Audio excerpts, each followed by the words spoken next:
times you think کہ my life is over. کبھی کبھی آپ سوچتے ہیں کہ بس اب کچھ نہیں ہو سکتا. آپ کو انسرٹنٹیز ہوتی ہیں, فیوچر کے بارے میں انسرٹنٹیز ہوتی ہیں. ہر انسان کو کوئی نہ کوئی انسرٹنٹی ہے نا. پیرنٹس کو میں بھی اولاد کے بارے میں انسرٹنٹی ہوتی ہے کہ پتہ نہیں میری اولاد کا کیا بنے گا, پتہ نہیں یہ کس طرف چل نکلے ہیں. اور ینگسٹرز کو انمپلائمنٹ کی انسرٹنٹی ہے بہت زیادہ کہ پتہ نہیں میرا کیا بنے گا, جاب اچھی ملے گی نہیں ملے گی, میں بزنس شروع کر رہا ہوں چلے گا کہ نہیں چلے گا. شادی کے بارے میں بہت انسرٹنٹیز ہوتی ہیں. کوئی معاملہ پھنس جاتا ہے اس کے بارے میں انسرٹنٹی ہوتی ہے کہ پتہ نہیں یہ معاملہ حل ہوگا کہ نہیں ہوگا, کیا زندگی اسی طرح رہے گی. کوئی بیماری آ جاتی ہے اللہ نہ کرے, اس کے بارے میں انسرٹنٹی ہو سکتی ہے کہ پتہ نہیں اب میرا کیا بنے گا. تو there are all sorts of uncertainties. اور یہ سٹوری کمال مثال ہے اس بات کی کہ ایگزیکٹلی جب زندگی میں انسرٹنٹی چل رہی ہو, جب آپ کو پتہ نہ ہو کہ اب کیا ہوگا, وہی موقع ہے, ایگزیکٹلی وہی موقع ہے کہ زندگی ایک نیا ٹرن لے سکتی ہے. اگر آپ یہی رویے اپنائیں جو اس سٹوری میں موسیٰ علیہ السلام کے رویے ہمیں معلوم ہوتے ہیں. یعنی آپ دیکھیں کہ موسیٰ علیہ السلام سے زیادہ انسرٹنٹی کسی کو نہیں ہو سکتی. ایک انسان, he was a prince, literally وہ پرنس تھے, شہزادے تھے, فرعون کے محل میں بڑے ہوئے پلے بڑھے, اور ان کا شہزادے کا مقام تھا اس جگہ مصر میں. اور ان سے ایک غلطی ہو گئی, یعنی یہ غلطی چھوٹی غلطی نہیں ہے اگر if you think about it. Unintentionally ان سے ایک بندہ مارا گیا, اور اس کا پورا تذکرہ اس سورہ میں, سورہ قصص میں. اور وہ ایک فیوجیٹیو بن گئے, ود ان ون ڈے وہ ایک فیوجیٹیو بن گئے. یعنی کیسی انسرٹنٹی آئی, اور ان کو مصر کی افواج ڈھونڈ رہی ہیں, فرعون ڈھونڈ رہا ہے, اور ان کو سزا ہونے کا خدشہ ہے, جیل ہونے کا خدشہ ہے. آپ سوچیں اللہ نہ کرے آپ سے کوئی ایسا حادثہ ہو جائے یہاں پہ ملک پاکستان میں, اللہ نہ کرے, اور پھر آپ بھاگ جائیں. اور جب آپ بھاگ جائیں تو آپ کو بڑا ڈر ہو میں پکڑا نہ جاؤں, میرا جرم نہ ابھی واضح ہو جائے. تو سوچیں اس سے بڑی انسرٹنٹی اور کیا ہو سکتی. سب کچھ چلا گیا, سب کچھ جانے کا خدشہ ہے. With in one day everything gone. یعنی ایک ٹائم پہ آپ شہزادے ہیں, لوگ آپ کو سلام کرتے ہیں, اور دوسرے ہی ٹائم آپ مجرم بن گئے. تو سوچیں موسیٰ علیہ السلام کی کیا سٹیٹ تھی, کس سٹیٹ آف مائنڈ سے وہاں پہ نکلے. اگر انہیں نہیں پتا میں نبی بننے والا, انہیں نہیں پتا اللہ تعالیٰ مجھے کیا مشن دینے والا ہے, he has no kilo, absolutely no کلو. تو سوچیں وہ کیا فیز تھا ان کی لائف میں. اور یہ اللہ تعالیٰ کے کرنے ہیں. کبھی کبھی اللہ تعالیٰ جنگل سے اٹھا کے محل میں لے آتے ہیں, کبھی کبھی اللہ رب العالمین محل سے اٹھا کے جنگل میں لے جاتے ہیں. اور یہ دونوں ہمیں سٹوریز ملتی ہیں. یوسف علیہ السلام کو اللہ جنگل سے اٹھا کے محل میں لے آئے, اور وہاں ان کی پرورش کرائی, اور انہوں نے وہاں پر ایک چینج وہ لے کر آئے, اور وہ بھی مصر ہی تھا. اور موسیٰ علیہ السلام کی اپوزٹ ہے کہ محل سے فیوجیٹیو بن کے جنگلوں کی طرف چلے گئے, مدین, وہاں پر کافی سال گزارے انہوں نے. کوئی جاب نہیں تھی ان کے پاس, روزگار نہیں تھا ان کے پاس, فیملی نہیں تھی ان کے پاس. سب سے بڑی بات, فیملی کتنی بڑی سپورٹ ہوتی ہے. بندے کی زندگی میں کوئی بھی حادثہ ہو, بیماری ہو, انمپلائمنٹ ہو, فیملی پاس ہو تو بندے کو بڑی تقویت ہوتی ہے. سپورٹ سسٹم ساتھ ہے نا, اچھی بیوی ہو, نیک بیوی ہو, بندے کو حوصلہ ملتا ہے, چلو میری جیون ساتھی میرے ساتھ ہے, ماں باپ ساتھ ہو, بہن بھائی ساتھ ہو, تقویت دینے والے ہوں. موسیٰ اسلام ہیڈ نو ون, کوئی فیملی نہیں تھی. ماں تو بچپن میں ہی آپ کو پتہ ہے سٹوری, ماں نے تو کلیجہ ٹھنڈا کیا انہیں بعد میں دودھ پلا کے, لیکن موسیٰ علیہ السلام ہیڈ نو کلو اپنی فیملی کے بارے میں.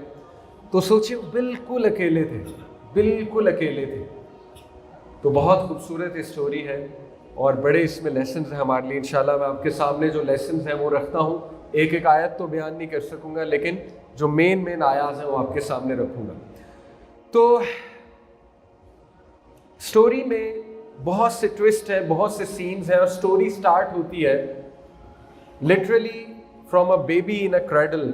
ایک بچہ جو کہ ایک باسکٹ میں ہے, اور اس کو اس کی ماں بہا رہی ہے. یہاں سے سین شروع ہوتا ہے. سبحان اللہ. اللہ تعالیٰ بیان کرتے ہیں کہ فرعون جو کہ ایک بہت ہی سفاک, ایروگینٹ لیڈر تھا, بہت ظالم تھا, اور اس کو یہ پروفیسی پتہ تھی کہ بنی اسرائیل کا ایک بچہ اٹھے گا اور اٹھ کر میری سلطنت کو گرائے گا. تو اس وجہ سے وہ بنی اسرائیل کے لڑکوں کو قتل کر رہا تھا. تو موسیٰ علیہ السلام کی جو مدر ہے، دیکھیں ان کا تذکرہ ہے، ان کی بہادری ہے، ان کا توکل کا تذکرہ ہے کہ انہوں نے اپنے لخت جگر کو سمندر میں، ریور میں بہا دیا. تو it starts with this scene, this story, کہ ایک بچے کو بہایا جا رہا ہے ریور میں، اور اٹ اینڈز ود وٹ، کہ وہی بچہ ایک اتنی بڑی چینج لے کر آ رہا ہے، نبی بن گیا اور ایک قوم کو آزاد کرا رہا ہے فرعون سے، جو کہ ایک امپاسبل ٹاسک تھا. امپاسبل ٹاسک معلوم ہوتا تھا کہ ایسا کیسے ہو سکتا ہے، ایک غلام قوم کو آزادی کیسے مل سکتی ہے. فرعون اتنا پاورفل، اتنی اس کی فوج ہے، اتنی اس کی انفلوئنس ہے، ہاؤ از اٹ پاسبل. لیکن دو لوگوں نے کر کے دکھایا، موسیٰ اور ہارون نے. موسیٰ علیہ السلام کی کوئی فوج نہیں تھی، تو اللہ تعالیٰ نے کیا ثابت کر کے دکھایا کہ جب اللہ کچھ چاہتا ہے تو معاملہ کر دکھاتا ہے. امیجن کریں، out of all the boys, baby boys, فرعون سب کو مار رہا ہے، اور اللہ کی آپ چال دیکھیں. اللہ کہتے ہیں نا، مکروا ومکر اللہ واللہ خیر الماکرین. یہ بھی چال چلتے ہیں، یہ بھی پلان کرتے ہیں، اللہ تعالیٰ بھی پلان کرتا ہے. اللہ تعالیٰ بیسٹ پلانر ہے. آپ دیکھیں وہی بچہ فرعون کے محل میں رائٹ انڈر ہز نوز پرورش پا رہا ہے. کیا پلان ہے اللہ کا، یعنی اللہ تعالیٰ اس بچے کو اسی کے محل میں لے آیا. تو this is the power of this story. تو موسیٰ علیہ السلام کی مدر نیک خاتون تھی، she was a believer in اللہ، اور اللہ تعالیٰ نے ان کے دل میں یہ بات ڈالی. ان کو بڑا خوف تھا میرے بچے کو مار دیا جائے گا، تو اللہ نے ان کے دل میں یہ بات ڈالی. حالانکہ وہ نبی نہیں تھی، فیمیل کوئی بھی نبی نہیں ہے. تو اللہ کہتے ہیں ہم نے انہیں وحی کی. وحی کے مختلف طریقے ہوتے ہیں.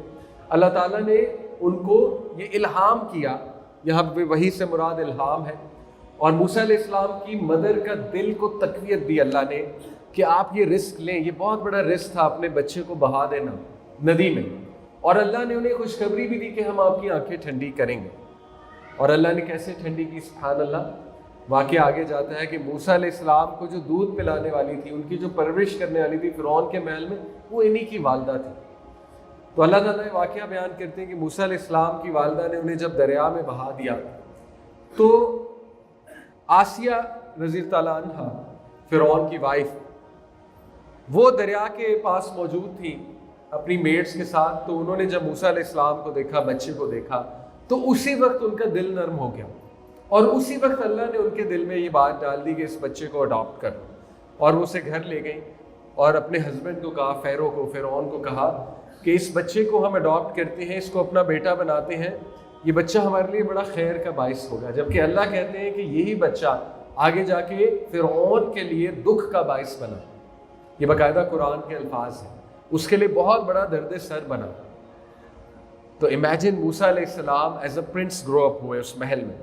اور پھر اللہ کہتے ہیں کہ اللہ تعالیٰ نے اصل میں موسیٰ علیہ السلام ساری نرسز، ویٹ نرسز کو ریجیکٹ کر رہے تھے، دودھ کسی سے نہیں پی رہے تھے. اور آسیہ رضی اللہ عنہا وہ سرچنگ فار سم ون جو موسیٰ علیہ السلام کو دودھ پلائے. تو موسیٰ علیہ السلام کی بہن کو ہی ان کی والدہ نے بھیجا، اللہ نے دل میں بات ڈالی. ان کی بہن نے جا کے مشورہ دیا محل میں جا کے کہ میں تمہیں ایک دائیا بتاتی ہوں جو کہ اس بچے کو دودھ پلائیں گی.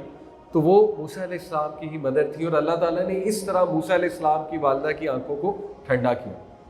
اور پھر واقعہ آگے جاتا ہے. موسیٰ علیہ السلام ظاہر ہے ہی واز ویری اسٹرانگ. موسیٰ علیہ السلام بہت ایک تو جلالی طبیعت کے تھے، لیکن بہت اسٹرانگ باڈیڈ بھی تھے، بہت قوی تھے، اسٹرانگ تھے. شولڈرز بھی بہت ان کے زبردست تھے، مسلز بھی، مسکولر باڈی تھی ان کی، ہائٹ بہت اچھی تھی.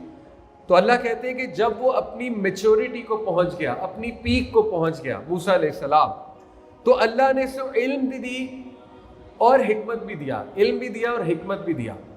یہ بہت انٹرسٹنگ بات ہے. دیکھیں، علم اور حکمت کا کمبینیشن بہترین کمبینیشن ہے. کچھ لوگوں کے پاس علم ہوتا ہے، حکمت نہیں ہوتی. حکمت بہت بڑی چیز. حکمت کیا؟ فہم، علم کو اپلائی کیسے کرنا ہے، یہ بھی بہت بڑی نعمت ہے. اللہ نے ابراہیم علیہ السلام کے بارے میں بھی یہی کہا کہ ہم نے انہیں علم بھی دیا تھا، حکمت بھی دی.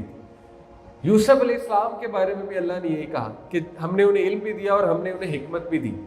تو اللہ سے علم بھی مانگنا چاہیے، حکمت بھی مانگنی چاہیے. اس کی ایک دعا ہے، ربی ہب لی حکما والحقنی بالصالحین. ابراہیم علیہ السلام کی دعا ہے، اے اللہ مجھے وزڈم دے، مجھے اتھارٹی دے، حکمن والحقنی بالصالحین، مجھے رائٹیس لوگوں کی کمپنی دے، وجعل لی لسان صدق فی الآخرین، اور تا قیامت جتنے لوگ آنے والے ہیں ان کی زبان پہ میرا ذکر خیر جاری کر دیں۔ تو اللہ سے حکمت بھی مانگنا چاہیے اور علم بھی مانگنا چاہیے۔ تو موسیٰ علیہ السلام کو اللہ نے علم بھی دیا، حکمت بھی دی۔ اور پھر واقعہ آگے جاتا ہے کہ ایک بار موسیٰ علیہ السلام نے اپنے ہی ایک گروہ کے انسان بندے کو، یعنی بنی اسرائیل، اس سے یہ ثابت ہوتا ہے کہ موسیٰ علیہ السلام کو اپنی آئیڈینٹی پتہ لگ گئی تھی۔ جیسے جیسے وہ بڑے ہوئے ان کو اپنی آئیڈینٹی پتہ لگ گئی تھی کہ میں بنی اسرائیل سے ہوں، یعنی میں فرعون کا بیٹا نہیں ہوں، اور وہ مسلمان بھی تھے۔ یہ بات کہاں سے ثابت ہوتی ہے کہ جب موسیٰ علیہ السلام سے وہ بندہ قتل ہو گیا تو فوراً انہوں نے جو دعا پڑھی تھی وہ کیا تھی؟ ربی انی ظلمت نفسی فاغفر لی، اے میرے رب میں نے اپنے نفس پہ ظلم کیا ہے، مجھے معاف کر دے۔ کیا ثابت ہوا؟ وہ مواہب تھے۔ تمام انبیاء نبی بننے سے پہلے بھی مواہب تھے، یاد رکھیں، فطرت پر ہی تھے۔ تو اس سے یہ ثابت ہوا کہ موسیٰ علیہ السلام was a believer in one God. اب وہ کیسے تھے؟ مے بی ان کی والدہ جنہوں نے ان کو دودھ پلایا، پرورش کی، مے بی انہوں نے ان کو یہ تائید کی، مے بی انہوں نے ان کو سکھایا توحید۔ اور ویسے بھی فرعون کے محل میں کچھ اور بلیورز بھی موجود تھے، جیسے اللہ تعالیٰ قرآن میں موسیٰ علیہ السلام کی ایک قوم کے بلیور کا ذکر کرتے ہیں، آئی تھنک سورہ الاعراف میں ہے۔ تو اس سے ثابت ہوتا ہے کہ اس وقت کچھ بلیورز بھی تھے۔ تو موسیٰ علیہ السلام was also believer in God, اسی لیے انہوں نے یہ دعا کی۔ تو واقعہ یہ ہے کہ انہوں نے جب اپنی قوم کے ایک بندے کو دیکھا اس کے ساتھ کوئی زیادتی کر رہا ہے، کوئی لڑائی کر رہا ہے، اور جو دوسرا تھا وہ فرعون کی قوم کا تھا، تو موسیٰ علیہ السلام کو غیرت آئی اور انہوں نے غیرت میں آگے اس کو مکہ مارا جس سے وہ شخص فوت ہو گیا۔ اور موسیٰ علیہ السلام نے اس سے یہ دعا کی، ربی انی ظلمت نفسی فاغفر لی، اللہ شیطان نے مجھے گمراہ کر دیا، مجھے معاف کر دے، میں نے اپنے نفس پر ظلم کیا ہے۔ خیر وہ بات رفع دفع ہو گئی۔ اگلی بار اسی سورہ میں آتا ہے کہ موسیٰ علیہ السلام کو دوبارہ وہ شخص لڑتا آیا نظر کسی اور کے ساتھ، تو پھر موسیٰ علیہ السلام سمجھ گئے کہ یہی بندہ اصل میں خطا پہ ہے اور یہ بندہ بلا وجہ لڑتا ہے۔ تو موسیٰ علیہ السلام نے اس کو تھوڑی ڈانٹ لگائی کہ مجھے معلوم ہوتا ہے کہ تم ہی مسٹیکن ہو اور میں آئی سیک ریفیوج ان یو، اس طرح کے الفاظ ہیں۔ تو پھر اس شخص نے موسیٰ علیہ السلام کو ایکسپوز کر دیا، اسے کہا کہ لگتا ہے تم وہی عمل کرو گے جو تم نے پہلے کیا جب تم نے ایک بندے کو اس طرح سے مار دیا۔ پہلے سین میں غالباً گواہ موجود نہیں ہوں گے، لیکن اب اس نے سب کے سامنے کہہ دیا کہ اس نے اس بندے کو قتل کیا تھا۔ تو پھر موسیٰ علیہ السلام وہاں سے بھاگ گئے اور موسیٰ علیہ السلام ڈر کر بھاگے۔ موسیٰ علیہ السلام کی زندگی میں بڑے ایموشنز نظر آتے ہیں، غصہ بھی نظر آتا ہے، ڈر خوف بھی نظر آتا ہے۔ ایک یہ والا ڈر تھا جب وہ بھاگے، ایک وہ ڈر تھا جب انہوں نے اژدہے کو دیکھا، عصا اپنا پھینکا تب بھی ڈر گئے تھے، اور پھر تیسرا جب وہ فرعون کے پاس جا رہے تھے تب بھی کہا اے میرے رب مجھے ڈر ہے کہ وہ اور اس کی فوج ہم پہ غالب آ جائیں گے۔ تو پھر اللہ نے کیا کہا تھا کہ آپ ڈریے نہیں، میں آپ کے ساتھ ہوں، میں سنتا ہوں، میں دیکھتا ہوں۔ تو موسیٰ اسلام کی سٹوری میں فیئر کا ایلیمنٹ بہت زیادہ ہمیں نظر آ رہا ہے، اور انسان کی زندگی میں فیئر کا بڑا رول ہے۔ فیئر ایک نیگیٹو ایموشن ہے، لیکن fear can be useful as well. ایسا فیئر جو آپ کو نادم کرے، جو آپ کو اللہ تعالیٰ کی طرف رجوع کرنے پہ مجبور کرے، وہ اچھا فیئر ہے۔